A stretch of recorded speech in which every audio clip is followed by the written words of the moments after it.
প্রাকৃতিক সৌন্দর্যের লীলাভূমি হিসেবে পরিচিত সুনামগঞ্জের তাহিরপুর। এই উপজেলার রূপের রানী খ্যাত সীমান্ত নদী জাদুকাটা। ভারত থেকে নেমে আসা নদীতে গিয়ে একটি দৃশ্য প্রথমেই সবার চোখে পড়বে, কয়লা উত্তোলন। সীমান্ত নদীতে হাজার হাজার নারী, পুরুষ, শিশু, বৃদ্ধারা দল বেঁধে কয়লা কুড়াচ্ছেন।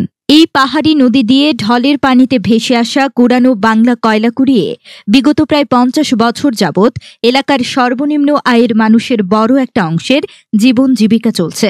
এসব কুড়ানো বাংলা কয়লা বিক্রি করতে না পারায় অনাহারে অর্ধাহারে দিন কাটাচ্ছে এই নিম্ন আয়ের মানুষগুলো।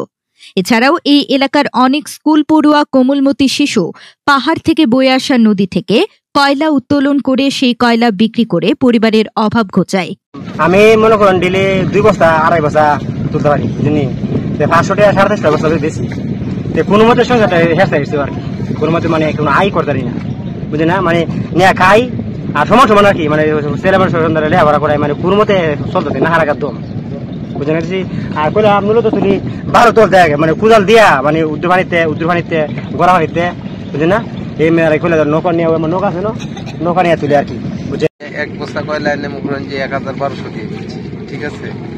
আর এবার মনে করুন যে 400 টাকা বেতন লাগতেছে, উপরে জোর মানে একবারে স্যাম্পল বড় কলে যেটা, এটা আনলে আপনারা মনে করেন যে 500 টাকা বেতন পারে। হ্যাঁ, তারপরে খুব জোর জুলুমে বেতন লাগে, মানে পার্টি আহে না। এরপরে পার্টি যদি নাই, তাহলে মাজনরা যদি কয়লা না বেচতে পারে, তাহলে আমরা কই বেচবো? আমরা তো মাজনের কাছে আশা করি, মাজনের কাছে ব্যস্ত, মানে মাজনরা আশা করে পার্টি আইলে সে না পার্টির কাছে ব্যস্ত। পার্টি আইয়ে না মনে করেন যে আগে 1 বস্তা কয়লা 1 টন কয়লা নিলে তারা খরচ পড়ছে 5 থেকে 700 টাকা, আর এখন খরচ পড়ে মনে করেন যে 18 থেকে 2000 টাকা খরচ পড়ে, যার কারণে পার্টি ডরায় এদিকে আর গিরে না। পাহাড়ি ঢলে ভেসে আসা বাংলা কয়লা কুড়িয়ে সীমান্ত জনপদের নিম্ন আয়ের মানুষেরা জীবন জীবিকা নির্বাহ করে থাকেন। এই বাংলা কয়লা উত্তোলন করে জমা করলেও বিভিন্ন জনপদে চাঁদা দিতে হয়। এসব কুড়ানো কয়লা স্তূপ করে রেখে পরে একসঙ্গে বিক্রয় করা হলেও এখন আর বিক্রয় হচ্ছে না। এই মানুষগুলো রক্ত পানি করে উঠানো এসব কয়লা দীর্ঘদিন যাবৎ বিক্রি করতে না পারায় বিপাকে পড়েছেন এই নিম্ন আয়ের মানুষগুলো। দল থেকে তুলে তারা সমাজে কাজকর্ম করে, 1 বস্তা 2 বস্তা তুলতে পারে আর কি।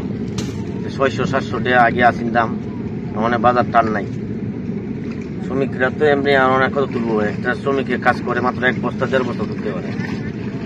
এর মধ্যে পার্টি আসে না, কারণে লোক চাঁদা বেশি, টেস্ট নেই বেশি, টেস্টে লেগে তারা পার্টিটা আসতে পারে না, দাম বেশি, এদিকে কয়লা ফর্তাটা পরে বেশি, এলাকে শ্রমিকরা ন্যায্য অধিকার পাইতেছে না। সুনামগঞ্জ তাহিরপুর জাদুকাটা নদী থেকে বাংলাভিশন ডিজিটাল, সুনামগঞ্জ।